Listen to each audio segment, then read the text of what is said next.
যে মুয়াজ্জিন আজান দিলে আপনি নামাজ পড়ার জন্য মসজিদে আসেন, আর যেই ইমামের পিছনে আপনি ৫ ওয়াক্ত নামাজ আদায় করেন, ওই মসজিদের ইমামের গায়ের উপর আপনি হাত তুলতেছেন। ওই মসজিদের মুয়াজ্জিন যিনি আপনাকে আল্লাহর পথে আহ্বান করে, যিনি আপনাকে মসজিদে আসার জন্য হাইয়া আলাস সালাহ, হাইয়া আলাল ফালাহ, কাম টু সাকসেস, সফলতার দিকে আসো, কল্যাণের দিকে আসো, নামাজের দিকে এসো, এইভাবে বলে আপনাকে যিনি আহ্বান করে, আপনাকে যিনি ডাকে, ওনার গায়ে আপনি হাত তুলতেছেন। এত বড় জাহেল আপনারা হয়ে গেছেন। এমন একটি ঘটনা গতকাল ঘটে গেছে ৪ নং পকেট গেট ইপিজেড মৌলানা আবু বকর শাহী জামে মসজিদের যারা দায়িত্বে আছেন, তারা মসজিদের ইমাম এবং মুয়াজ্জিনদের উপর হামলা করেছে। এটা বড়ই ন্যাক্কারজনক। এটার জন্য আমরা তীব্র নিন্দা ও প্রতিবাদ জানাচ্ছি।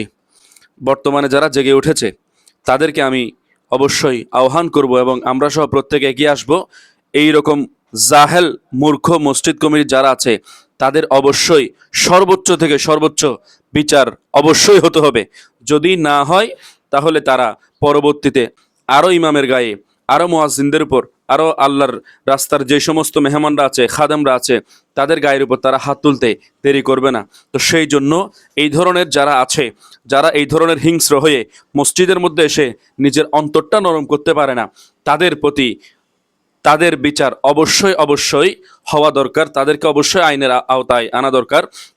আহলে সুন্নাত ওয়াল জামাতের যারা মতাদর্শে আছে প্রত্যেকে এগিয়ে আসতেছে। আমি প্রত্যেককে বলবো, প্রত্যেকে আমরা এগিয়ে এসে এর সুষ্ঠু বিচার অবশ্যই হওয়া দরকার। কারণ একটি মসজিদের মধ্যে যেখানে ইমাম সাহেব নিরাপদ নয়, চট্টগ্রাম মেডিকেল কলেজে ভর্তি করিয়ে দিয়েছে এই মসজিদের ইমাম এবং মসজিদের মুয়াজ্জিনকে, তাহলে এই বিষয়টা আসলেই আমাদের ইসলামী সমাজ, যেখানে বাংলাদেশের মধ্যে প্রায় অধিকাংশ মানুষ মুসলমান জাতির জন্য বড়ই দুঃখজনক। এটা কোনো অন্যান্য ধর্মের মানুষরা এসে করে নাই। মসজিদে যারা ছিল, মসজিদের যারা মতোয়াল্লি, এই মতোয়াল্লি পরিবার থেকে যিনি সাধারণ সম্পাদক থেকে শুরু করে যারা হামলা করেছে, তাদের সুষ্ঠু বিচার অবশ্যই হওয়া দরকার এবং তাদেরকে আইনের আওতায় আনা দরকার বলে আমি মনে করছি।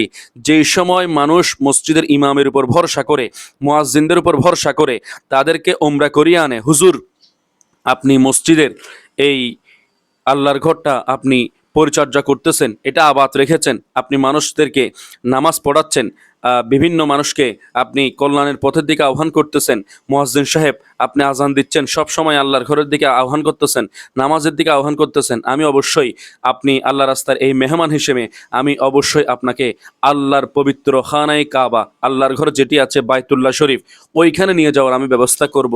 হজ্জে বাইতুল্লাহ জিয়ারতে মদিনা নসিব করার আমি আপনাকে অবশ্যই একটি ব্যবস্থা করে দিব।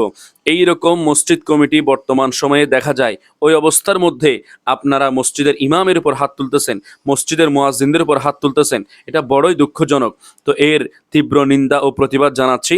আমরা প্রত্যেকে আপন আপন জায়গা থেকে যারা দায়ীরা আছি, খতিবরা যারা আছি এবং বিভিন্ন মসজিদের ইমাম মুয়াজ্জিন যারা আছি, প্রত্যেকে একত্রিত হয়ে এই ঘটনাগুলোকে অবশ্যই প্রতিবাদ করা দরকার এবং এর সুষ্ঠু বিচার নিশ্চিত করা দরকার। না হলে আপনি আজকে ঘরে বসে আছেন, আপনি আজকে মসজিদ কমিটির অত্যাচার সহ্য করে বসে আছেন, একদিন দেখবেন আপনার উপর এমন ঘটনা হতে পারে, একদিন দেখবেন আপনার উপরও মসজিদ কমিটি এমন চড়াও হতে পারে।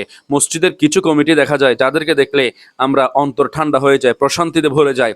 আর মসজিদের এমন কিছু কমিটি আছে, এমন কিছু মুতওয়াল্লি আছে, সভাপতি আছে, যারা মসজিদের ইমাম মুয়াজ্জিন খতিব তাদেরকে কর্মচারী মনে করে। অথচ রাসূলুল্লাহ সাল্লাল্লাহু আলাইহি ওয়াসাল্লাম হাদিসে মুবারকের মধ্যে, যেটি তিরমিজি শরীফের হাদিসে মুবারকের মধ্যে আনা হয়েছে, হযরত আবু হুরায়রা রাদিয়াল্লাহু তাআলা আনহু এই হাদিসটি বর্ণনা করেছেন। রাসূলুল্লাহ সাল্লাল্লাহু আলাইহি ওয়াসাল্লাম যাদের বিষয়ে বলেছেন, আল ইমামু দামিনুন ওয়াল মুআজ্জিনু মু'তামানুন আল্লাহুম্মা আরশিদিল আইম্মা ওয়াগফির লিল মুআজ্জিন। সুবহানাল্লাহ সুবহানাল্লাহ। রাসূলুল্লাহ সাল্লাল্লাহু আলাইহি ওয়াসাল্লাম ইমামদেরকে বলেছেন দামিন, অর্থাৎ তারা হলো জামিনদার, আর মুয়াজ্জিন যারা আছে তারা হলো আমানতদার। এই জাহর রব্বুল আলামিনের দরবারে রাসূলুল্লাহ সাল্লাল্লাহু তাআলা সাল্লাম দোয়া করেছেন, হে আল্লাহ ইমামদেরকে আপনি সঠিক পথ প্রদর্শন করুন। হ্যাঁ, আল্লাহুম্মা আরশিদ, অর্থাৎ এইভাবে আল্লাহ রব্বুল আলামিনের দরবারে রাসূলুল্লাহ সাল্লাল্লাহু তাআলা সাল্লাম দোয়া করেছেন, আল্লাহ পাক রব্বুল আলামিন ইমামদেরকে আপনি সঠিক পথ প্রদর্শন করুন এবং মুয়াজ্জিনদের মাগফিরাত করুন। অর্থাৎ মুয়াজ্জিন এবং ইমামদের জন্য রাসূলুল্লাহ সাল্লাল্লাহু তাআলা সাল্লাম আল্লাহর কাছে দোয়া করেছেন যে মসজিদের মুয়াজ্জিনের যে চাকরিটা আছে সেটি হযরত বেলাল রাদিয়াল্লাহু তাআলা আনহুকে আমার দয়াল নবী যেভাবে মোহাব্বত করতেন, ভালোবাসতেন, ওই মোহাব্বত যদি আপনি মসজিদের মুয়াজ্জিনের প্রতি দেখাতে পারেন তাহলে বিষয়টা কতই না সুন্দর হয়। আর ইসলামের মধ্যে প্রথম মুয়াজ্জিনকে, ইসলামের মধ্যে প্রথম ইমামকে আমার দয়াল নবী নিজেও তো ইমামতি করেছেন, তাহলে আমার দয়াল নবীর যারা ওয়ারিসরা আছে, উত্তরাধিকারী যারা আছে, তাদেরকে আপনি হামলা করতেছেন, তাদের গায়ের উপর আপনি চড়াও হয়েছেন, তাদেরকে আপনি হামলা করে হিংস্রতা প্রকাশ করে চট্টগ্রাম মেডিকেল কলেজের মধ্যে আপনি ভর্তি করে কি লাভটা পেয়েছেন আপনি? অবশ্যই এই ধরনের জাহেল যারা আছে, মূর্খ যারা আছে, তাদের বিচার অবশ্যই হওয়া দরকার। তাদেরকে আইনের আওতায় এনে সুষ্ঠু বিচার করা অবশ্যই দরকার। প্রত্যেক মসজিদের খতিব, ইমাম, মুয়াজ্জিন, খাদেম যারা আছে প্রত্যেকে অবশ্যই এগিয়ে আসার দরকার বলে আমি মনে করছি।